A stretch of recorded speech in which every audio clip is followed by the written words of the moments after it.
good morning for some. I'm probably saying good afternoon to others and good evening to some more. I'm Troy Roderick, joining you from Canberra in Australia. Canberra is the traditional lands of the Ngunnawal people, and I'd like to pay my respects to Ngunnawal elders past, present and emerging, as I join you today to talk about the Male Champions of Change initiative and some of the things we've been doing most recently to advance gender equality among our member organisations. Now, I think I've got a bit of an issue with sharing my slides properly, so I'm just going to do this and hope that they come on large to everyone's screen. I'll watch the chat and see if there are any issues with it, but I'm going to go through this slide pack as I talk about our work. As Elizabeth said, we are a coalition of leaders based in Australia, but actually have employees of member organisations in over 150 countries around the world. So in the 10 years that Male Champions of Change has been operating, we've been able to expand the reach of the group or expand the involvement of members within the group to encompass not only organisations that are based and mainly operating in Australia, but as I said, operating in many other parts of the world, which is really interesting for us because this work is never about beginning a particular approach and then implanting or expanding that to other parts of the world. It's always about understanding the local conditions and contexts and localizing the approach. So as well as growing, we're also learning an awful lot about the challenges of gender equality and where we can make change happen. Now, you might be wondering, what is Male Champions of Change and where did it come from? Well, it actually began with a simple idea, not a simple idea, an idea that actually seems simple when you thought about it.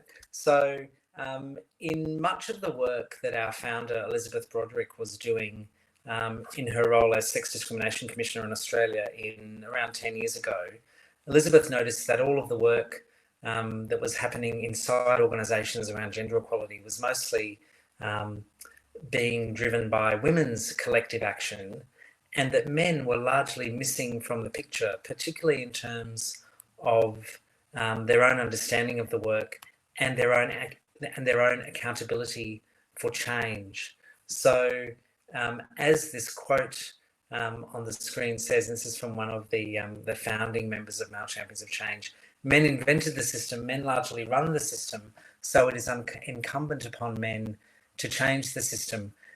Because they had been missing, men were sort of flying under the radar in terms of their involvement in making change happen. So hence, Male Champions of Change was born when, as I said, our founder, Elizabeth Roderick, literally called some of the leaders of the largest organisations in Australia to ask them why was it that they weren't so involved in gender equality, and what could they do?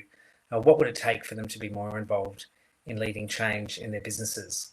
And so began the MCC founding group, which is about 8 or 10 large leaders of large organisations in Australia at the time, private sector as well as public sector, and including places like our army, big bank, etc.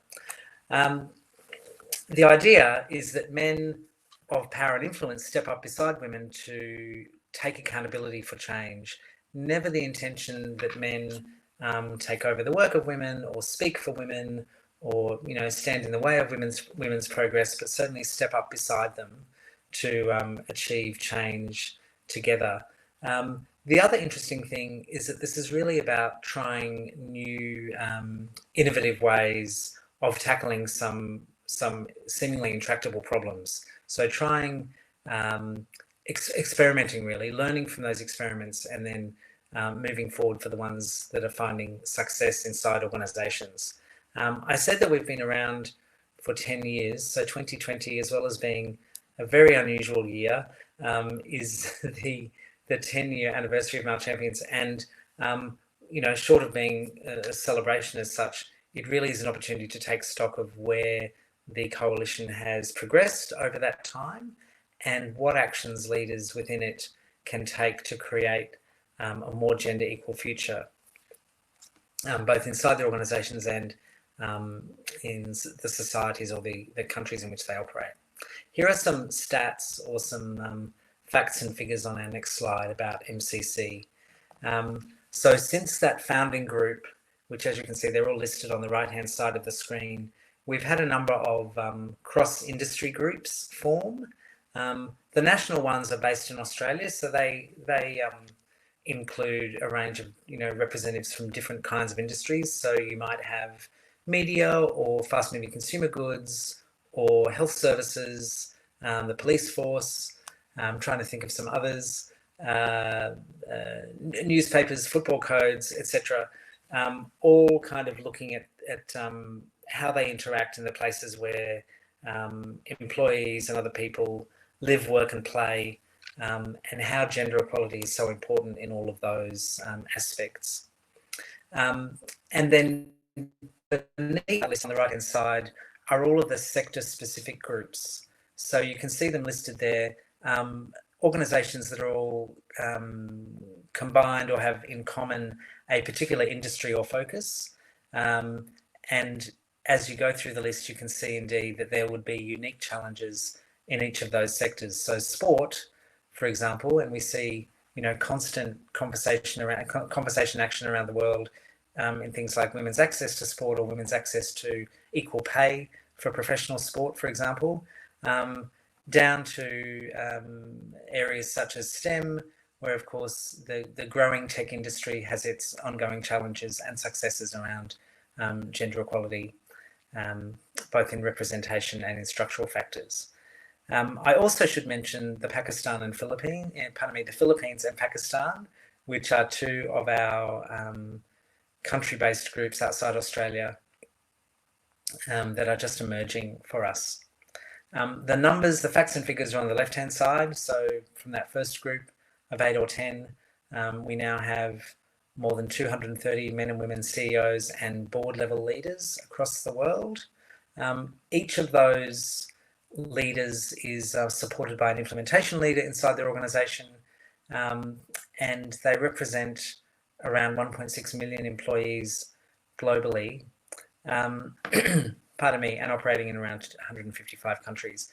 These are numbers from our annual impact report, the last one of which came out last December, and the next of which will come out this December. We're just in the phases of doing that now, and we believe that it's one of the largest voluntary disclosures of gender equality progress, monitoring data and progress in the world. I would encourage you to go to malechampionsofchange.com and take a look at the report, both the past one and the one that's coming when it lands. Watching the chat for questions, please feel free to pop anything in there, and we'll answer whatever we can. The strategy, of course, is important to know about. So here are some guiding principles. These are the things that all of the champions stand behind as they join the coalition. So the important factor about stepping up beside women and taking responsibility with women to accelerate change, prioritising progress and hence the annual measurement of that progress, standing behind the numbers, so a data-rich story which looks at all of the angles around women's representation, and finally not fixing women but changing the systems in which women work. So again, the structural factors are very important here. A lot of times you might find that there are lots of solutions that require women to adapt, but we tend to focus on the ones that change systems more so. The way that we do that, and this is in the title of today's presentation, Listening, Learning and Leading Through Action, for the champions themselves to really take a constant approach at listening to what's going on inside their organisations and doing that with a diverse and curious lens, or pardon me, an inclusive and curious lens. So actually understanding what's going on for people, engaging both inside and outside their organisations to learn more, leading through action and trying new things, tracking the impact of those actions and working collectively to advocate change. And we fit the work that is done in the 5 pillars that are at the bottom of the centre of the screen. So I'll talk about some of those actions shortly. Of course, people and observers will say, well, how do you know if you're making any kind of difference or having any kind of impact. And since the beginning, the champions have been measuring things like women's representation at all levels in their businesses. And 3 years ago began publishing the report that I've been talking about, their impact report, which goes into detail on both group-based progress and individual progress in organisations against these measures that are here on the right-hand side of this slide. The measurable impact piece is particularly important to us. So being very visible and detailed about the extent to which organisations are achieving gender balance in women's representation overall and in leadership. The leading factors, so gender balance in recruitment and promotions within organisations, the pay gap, and experiences of inclusion, so people's access to flexible work and an inclusive employee experience. We also, employment experience, and we also want to know whether and to what extent champions are being visible in their leadership on issues of gender equality. Now, I'm just going to check this and see if there's anything coming up that I can address question-wise.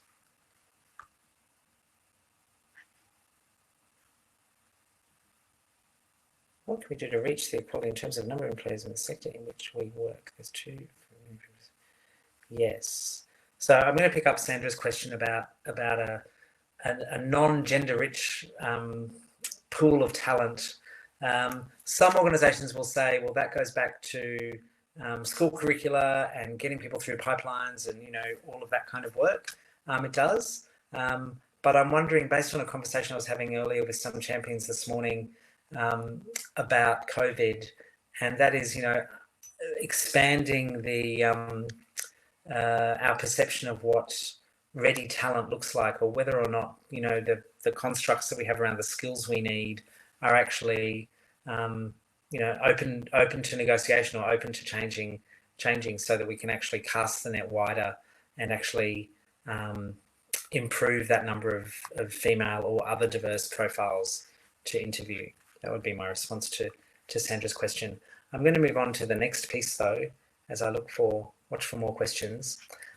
Here are some of the impacts that we've had over time based on the way of working that the MCC Coalition subscribes to. So this important piece, which is about personal action by powerful male leaders, resourced as a priority to test, learn and scale initiatives and looking for opportunities to partner for impact and also be transparent about their levels of accountability. All of those ingredients go to the kinds of results that we're starting to see across the coalition. I realise as I look at this slide that perhaps my numbers should be in a different order. Nonetheless, these are some of the things that we noticed in last year's impact report in terms of impact. So around 3/4 achieving gender balance in their recruitment of women. And I think, to go to Sandra's question, this was in some of the more unlikely sectors. So it included the STEM sector, technology sector, other more traditionally male-dominated sectors as well. Improving gender balance in key management personnel, so around 62% have done that, and that is since the benchmark year. So we benchmark all of the progress against the year that the organisation begins. Mainstreaming flexible work in an all roles flex style approach. So that is essentially saying flexibility is available in every role for any reason, almost 90%. And I wonder if that will increase now that we've all been experiencing such new ways of working during COVID-19. And importantly for pipeline and making sure that we've got gender balance coming through the organisation, a focus on having women's promotions that are either gender balanced or at greater level than women's representation overall means that we're actually pulling women through the leadership levels inside organisations. And as you can see, that's an 83% number of that level of female promotions, which is quite positive for us. It's great to see so many people entering the booth. Now, just as I close and wait with Elizabeth to see if there's any other questions, I'm going to draw your attention to 4 pieces that we've released recently on around COVID, but also around other particular issues related to gender equality. The first one is a COVID-specific resource that looks at these elements around how to maintain gender equality during COVID-19 and in recovery as well. So, you know, what are the aspects of leadership? What about accountability during change? Indeed, how do we manage flexible working? Importantly, it's a big issue here in Australia, and I think also around the world, physical, mental and emotional well-being of employees. And finally, domestic and family violence support. So flagged very early on during the pandemic, but certainly all of the news that we see from every part of the world shows us that women are experiencing more domestic and family violence during this time, and workplaces continue to have a role to play in addressing this. So that resource again is on malechampionsofchange.com on the reports and resources page, so you can look at all of the tips and practical actions that are included there.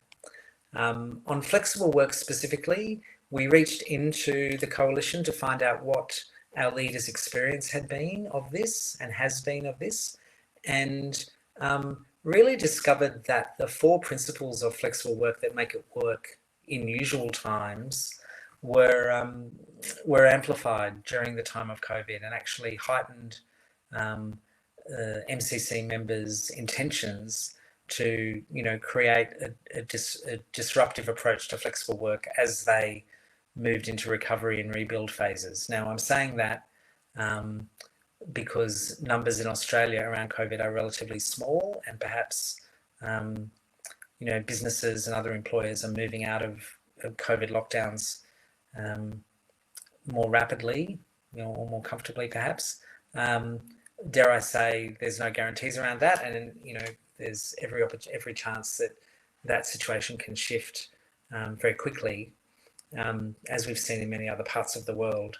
Having said all of that, flexible work and these 4 pieces or 4 components, you know, stand in good stead in terms of taking flexibility forward for the future, because flexibility is one of those things that will enhance gender equality.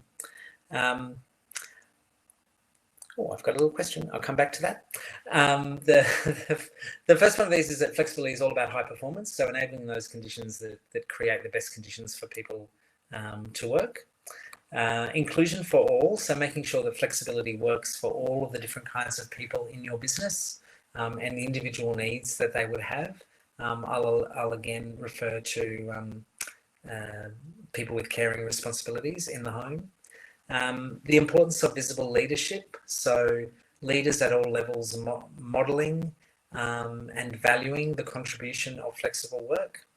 And finally, genuine enablement, which goes to things like technology and workplace, but also goes to the appreciation of the contribution of flexible workers and the provision of secure work for all. The next thing I'll talk about quickly is the domestic and family violence resources that we've put out during this time. So in response to what we were seeing from all around the world in relation to domestic violence during COVID, there is a resource on the website which is about how to support employees who may be experiencing domestic and family violence, and the kinds of changes or adjustments that employers can make to assist those employees.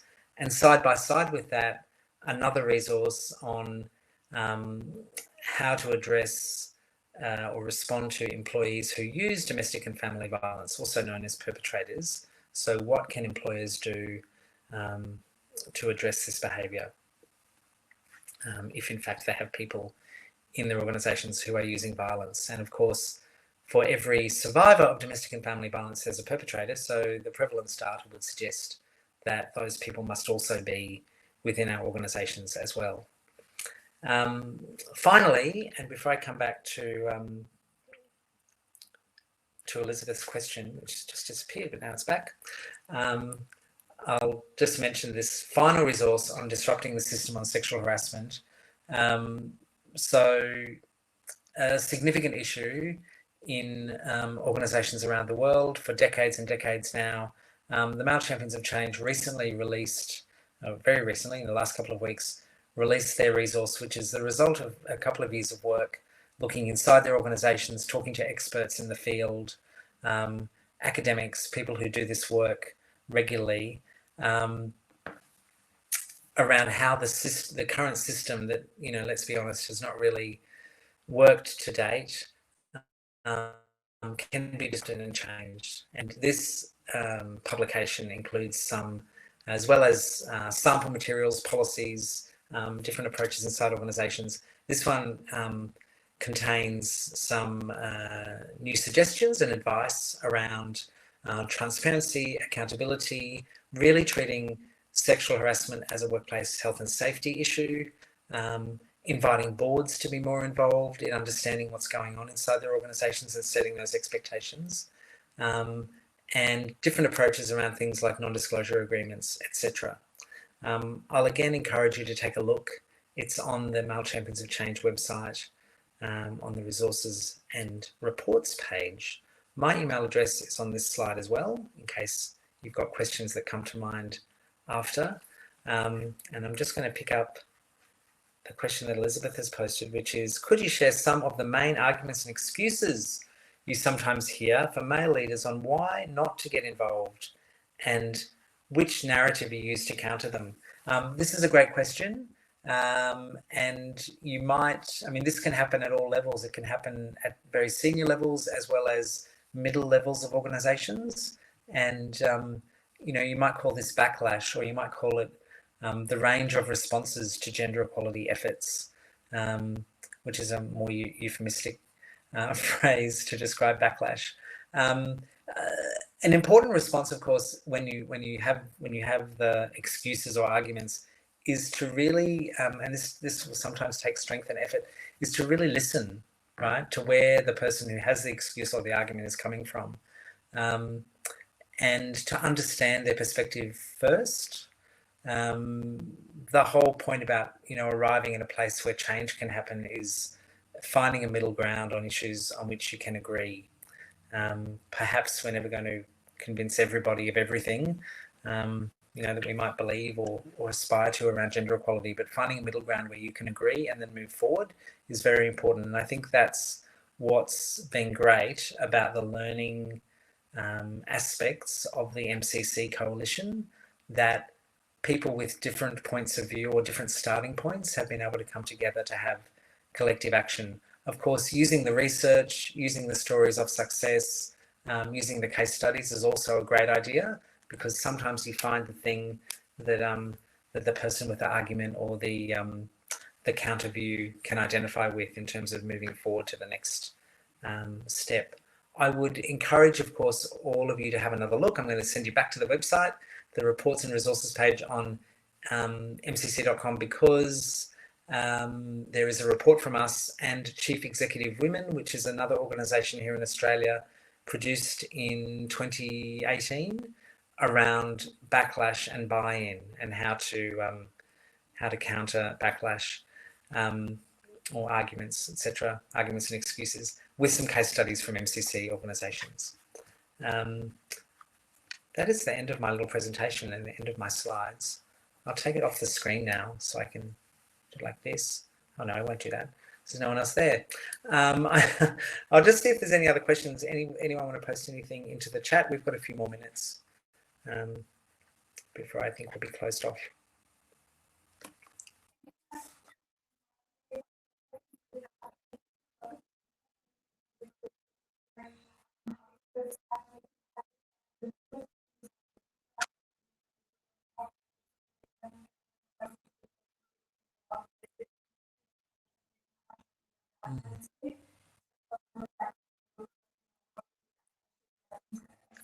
Yeah. Great. It's a very good question. The these earlier extensions of MCC into other countries or countries outside Australia are mainly through contacts through organisations such as the Department of Foreign Affairs and Trade or Investing in Women, which is a DFAT funded group. So the first of those is how Pakistan is supported and engaged.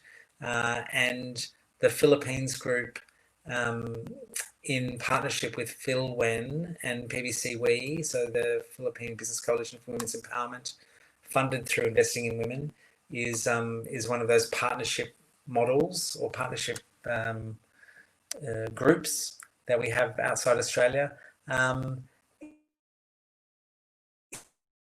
To learn how of gender equality is referenced in a new context, and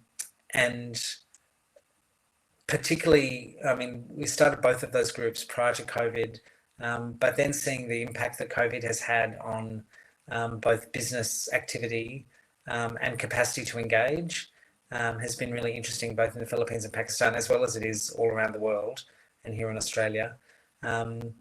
Both of the groups have group pages on our website. So if you're interested in any particular angle or aspect of the different groups, please take a look for more detail.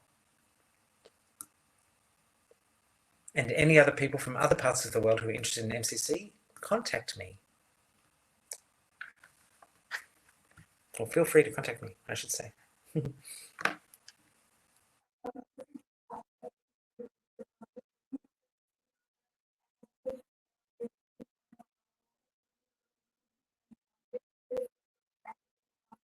Yes.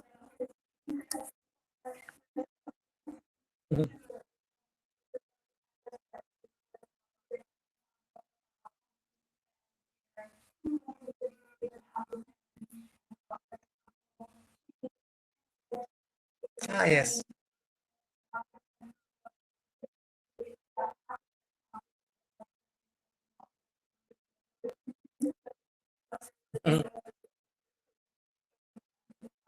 Yes, I should thank you, Elizabeth, for the extra promotion. I should say that that all of the we're not, MCC is not a research body, so we rely on research and also reference it when we need to. But the resources are mainly the stories of the practical actions that MCC leaders and organisations have taken. So they are intended to be very practical and usable, case study based resources with tips for things you can do.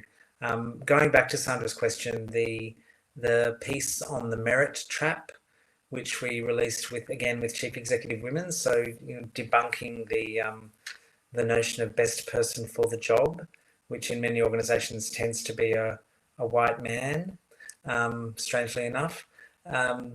Really exploring what that means and what you can do to expand the understanding and application of the merit principle in different organisations, followed up by a toolkit called 40-40-20, which came out, it must have been the end of last year, early this year, probably end of last year, on all of the stages of your talent identification and recruitment process, talent acquisition process, and how you might take more gender balanced and less biased approaches to expand the pool of talent that's available to you.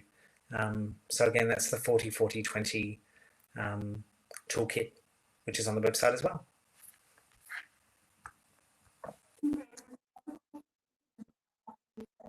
Sure.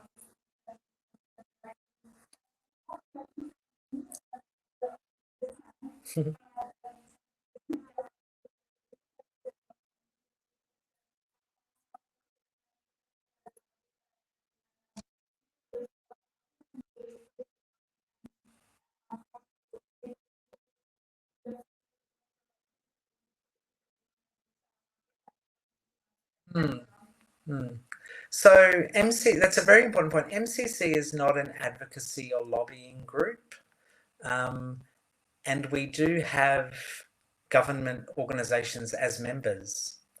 That doesn't necessarily mean that, you know, those members are sort of silent or unable to be engaged in conversation about issues. So because the members work on, you know, shared focus areas, and they all understand what's going on inside their organisations and the broader society and economy, the opportunity for members to talk to each other about, you know, issues relating to gender equality is there, and MCC operates as a mechanism for bringing people together on the issues that are important to them.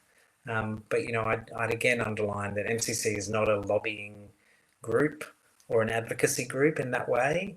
We're a place for people to come together and discuss their shared challenges and the way to address those challenges.